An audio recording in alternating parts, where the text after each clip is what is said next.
कल को नमाज में भी चोरी करेगा अपनी आसानी के लिए।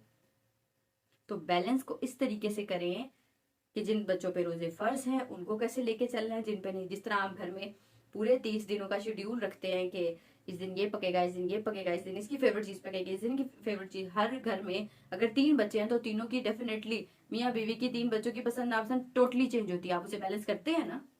इसी तरह दीन और दुनिया को बैलेंस करना है। तो अपने बच्चों को रोजे रखाने भी हैं, दीन के करीब भी करना है, फराइज भी पूरे करवाने हैं और पढ़ाना भी। क्योंकि जब आप ये काम करवाते हैं कि बच्चे को आधे में बुलाते हैं, तो वो जो उस्ताद स्कूल में बैठा होता है पढ़ा रहा होता है, देखिए वो भी तो रोजे में आया है ना, अपनी ड्यूटी पूरी कर रहा है।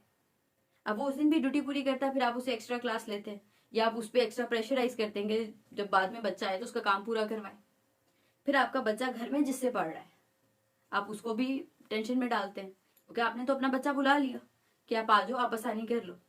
जो आपके घर आ रहा है पढ़ाने, या आपका बच्चा जहां जा रहा है पढ़ने, स्कूल से काम मिलता है तो वो करवाता है, स्कूल के अकॉर्डिंग उन्हें चलना होता है।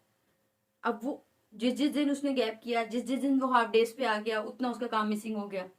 वो काम को बाद में बैलेंस करना उसके लिए कितना डिफिकल्ट होगा। तो चाहते ना चाहते आपने अपने बच्चे को आसानी सिखाने के चक्कर में कहीं ना कहीं ज्यादती सिखा दी ना, कि आप ज्यादती कर लें। जबकि आप ये भी ट्रेनिंग दे सकते हैं कि आपके स्कूल में वॉचमैन वो भी रोजा रख के काम कर रहा है, आपके टीचर्स रोजा रख के काम कर रहे हैं, आपके पेरेंट्स रोजा रख के काम कर रहे हैं।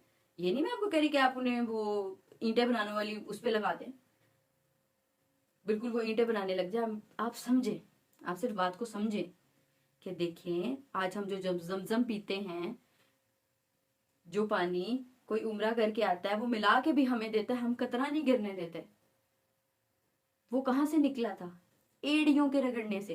एड़ियों से क्यों निकाला अल्लाह ने?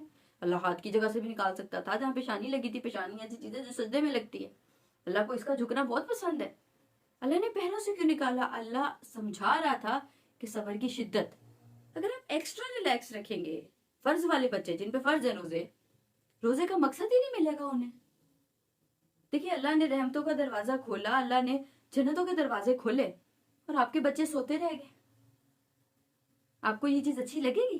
दुनिया में कोई चीज आपके बच्चे को ना मिले, आप अपने शोहरों का जीना हाल कर देती हैं कि मेरे बच्चे को ये ला के दे, मेरे बच्चे को ये ला के दे, जहां से मर्जी ला के दे।